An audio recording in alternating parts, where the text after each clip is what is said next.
Brian. And this is Amir from Julien K. And you are watching Network317.net.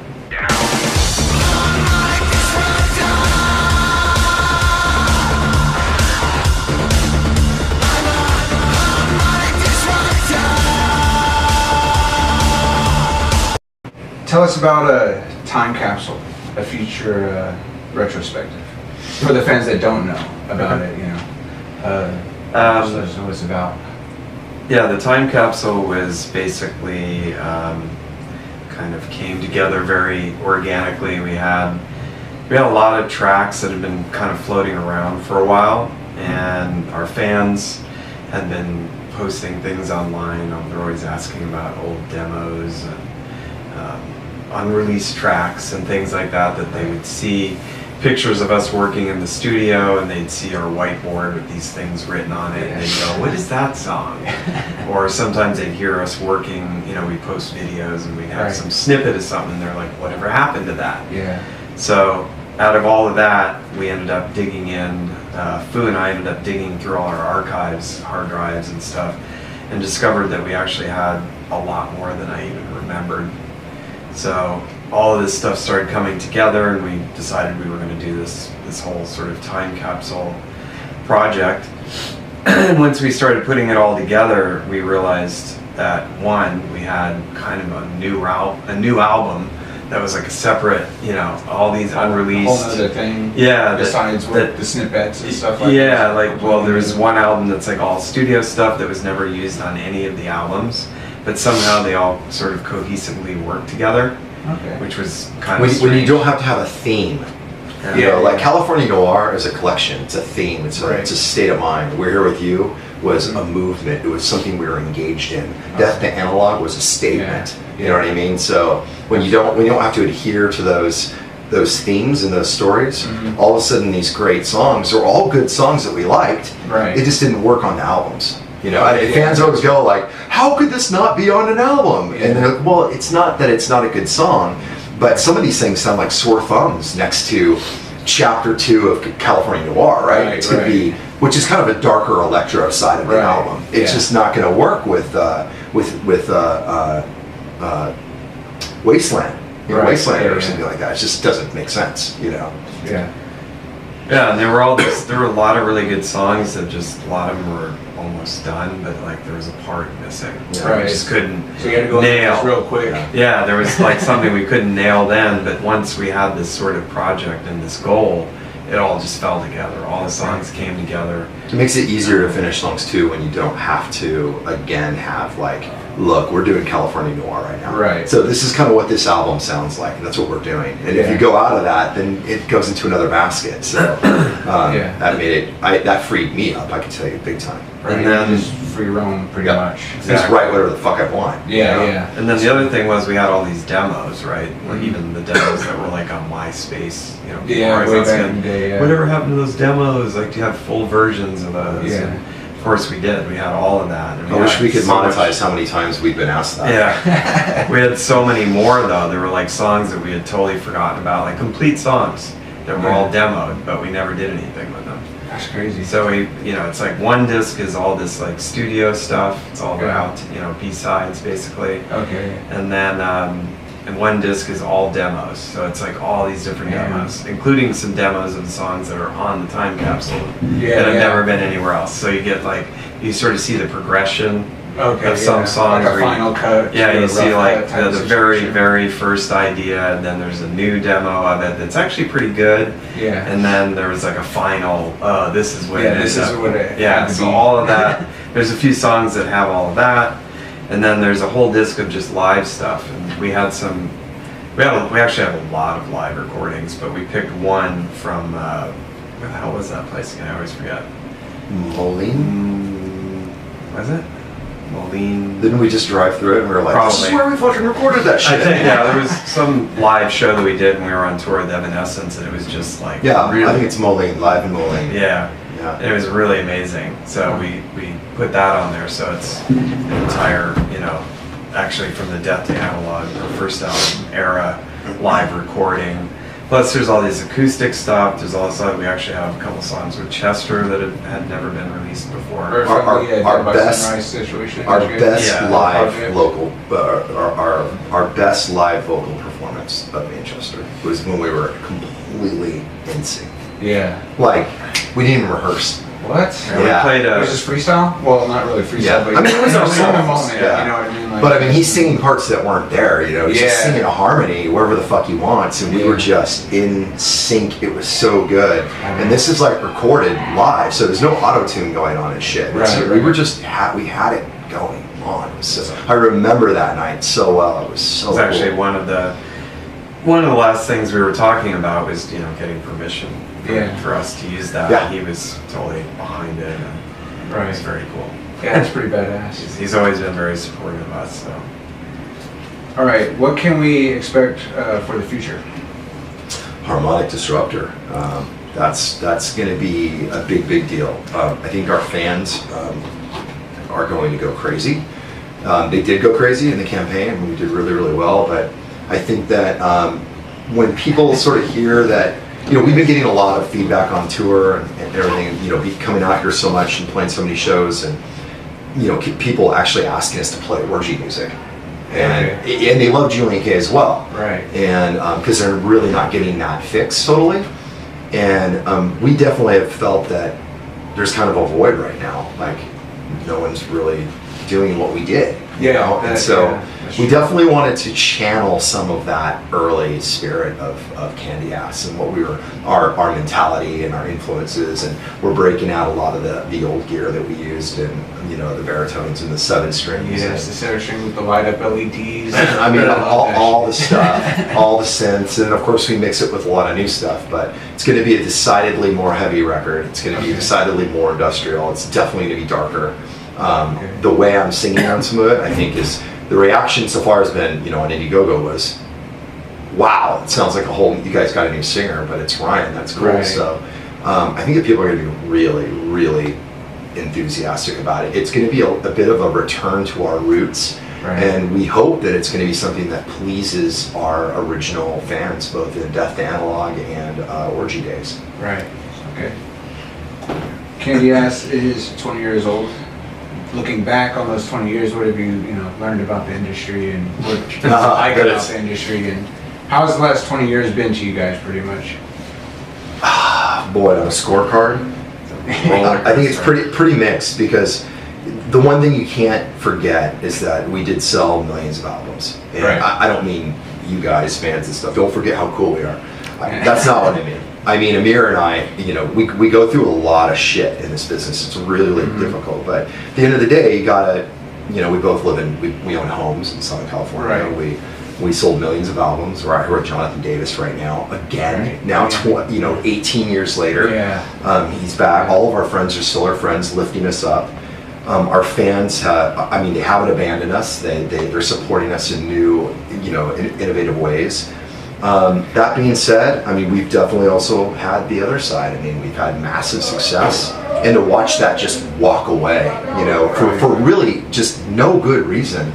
Not because the band's not popular, not because we're not on the radio, because we are. Not because the band just didn't want to do the band. You know, I'm just sitting here going like, you know, so that's really hard, and we've engaged in deals that have not been good, and we've engaged in deals that have been great.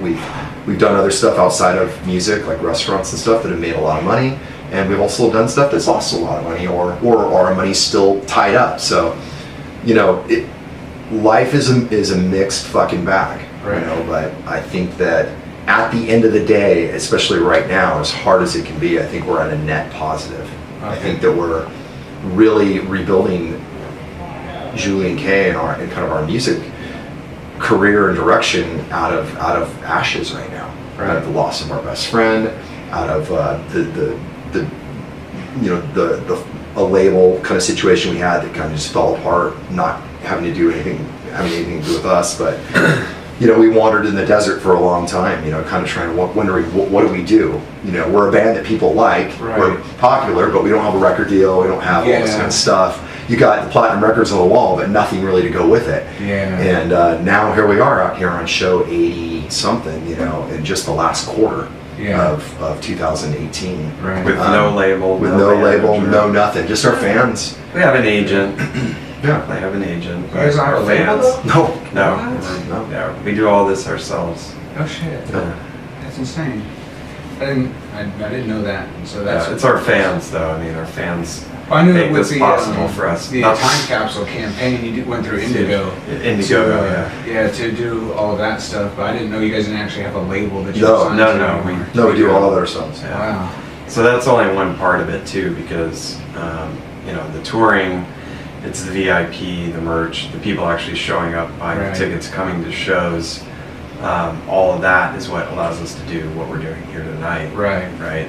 The Indiegogo campaigns help that too, because there's you know, it's like a double, you know, stream, income stream or whatever, so that we're able to sort of support ourselves while we're recording and at home and making the albums, making the stuff that we sell on the Indiegogo campaigns. But then to come out here, we also need the help. Right. From purchases. Yeah, like and it's direct purchases. It's all our fans. We need the fans to Right. show up and buy shit. Yeah, and there's nobody in between, so they know that too. I mean, there is no label, there's nothing in between. It's us. Right. So when they pay for something, that money goes directly to us, and then we take it and put it right back into Well, that's doing cool. what we're There's no doing. middleman taking percentages and No. stuff like that. You know, you No. guys are just straight. All right, we'll give it back. Like, Yeah. in a different way, of course, but it's back Yeah, and forth. I mean, That's we awesome. balance it, you know, between, we have to make some money to live and whatever, but we also spend a lot of money, Right. you know, Just what you in see, we have promotions production, and we have stuff like production, we have, you know, people working, Tom, and Yeah. we even have somebody working radio, we have other stuff, you know, press Right. and all of that. So we do spend a lot of it as well, but we kind of have to, you have to. Yeah, you have to spend some to get some. type Exactly. Situation. But we also, you know, we want to look cool. We have lights now. We have, you know, Yeah. we gotta kind of have a show. Yeah, but There's got to be a return on investment. Yeah, for fans. we don't want everybody So- just to think that we take all the money and we're like, yeah, cool. Now we're not going to do anything. Oh, I can get this new sectional sofa. Yeah, exactly. It's a, you know, it's hard because it's expensive to do this. Even on a, you know, modest level. It's very Right. difficult. But we've been fortunate that one, our fans are helping us, and then also that, you know, these bands are actually treating us very well. They're helping us. We're sharing gear with the Birthday Massacre, Okay.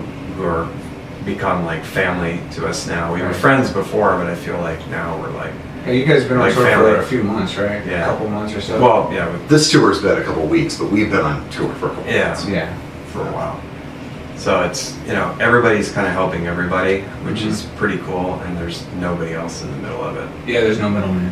It's like telling you, like, no, you can't do that. So it's, You can't share your guitar. What? it's actually super punk rock. Yeah, yeah. It's very, you know, like old school. yeah. Yeah. I was looking into some of the facts, and something popped up. Your association with Richard Gere, the movie Gigolo, is where you got the name Julien K from. American Gigolo. Yeah, American Gigolo.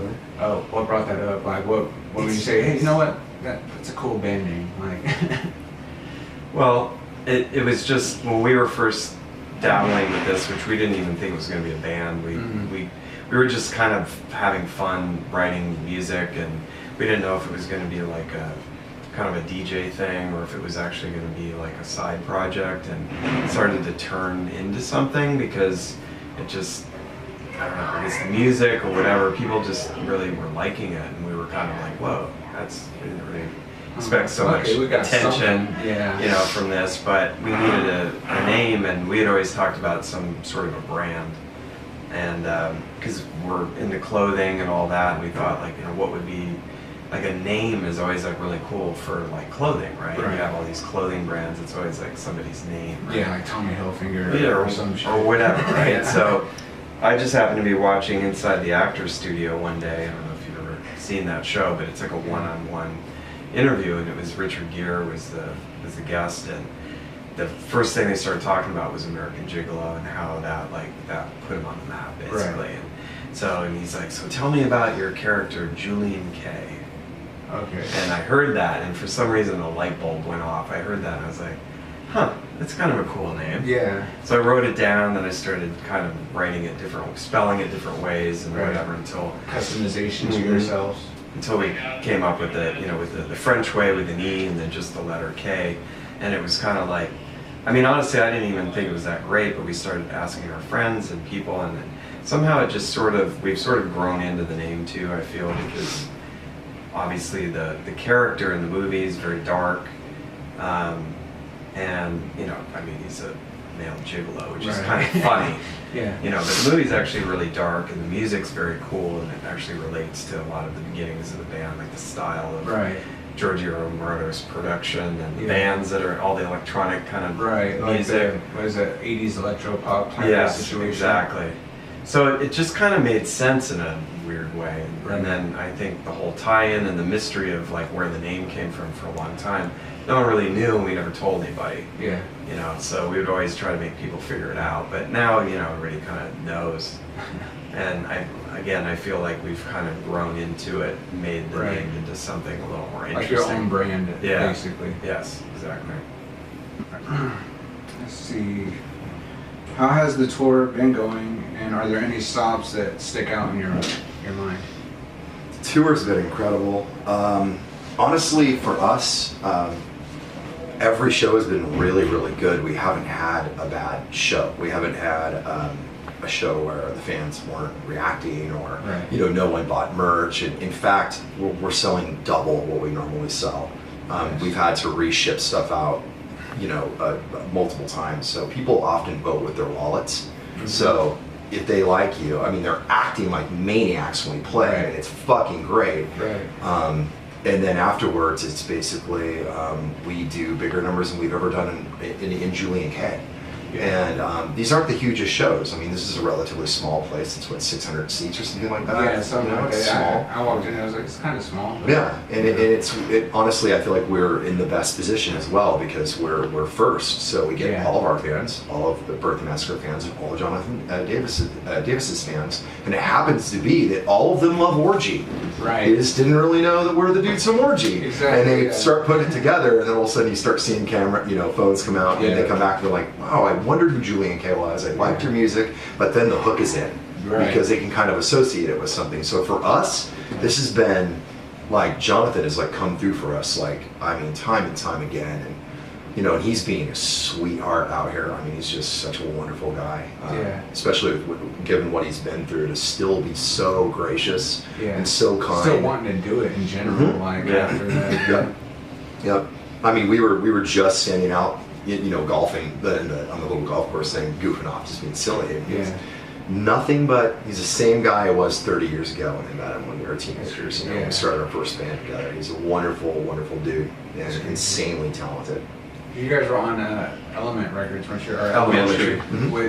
Wasn't that their label that they had signed you to at first? Yeah, that's awesome. What are your plans for after the tour? We're going to go back and finish Harmonic Disruptor. That's the priority, and hopefully not get offered another amazing tour. I mean, I hope you do get offered another amazing tour. I told our agent today, he was like, yeah, you guys probably won't be able to play until, I go, dude, and I cut him off. I was like, done. We're done. We have to finish the album. We're not playing. Yeah, we're really not fucking playing. Yeah, you know? We really need to have a whole new push, I think. I mean, when the album comes up, I want that to hopefully it'll be a couple months. We'll get done. We'll get kind of figured out. We'll handle all the Indiegogo business, because we've got to ship everything and do all that. Figure out what we're going to do with the album, and then we'll, as that's going on, we're already going to be talking about what happens for, you know, the next tour. The next situation that's coming up. All right, so this one's for Amir. Cold Chamber wrote Amir of the Desert. Is that about you? Yeah. It is? Tell me this. Well, that's just a joke. They were screwing around. I know, but I want to know this, because I saw that, you know, you had something to do with the first album. Yeah. But I didn't know that was about you. Like, I assumed, but, you know. Well, he produced the album. Right.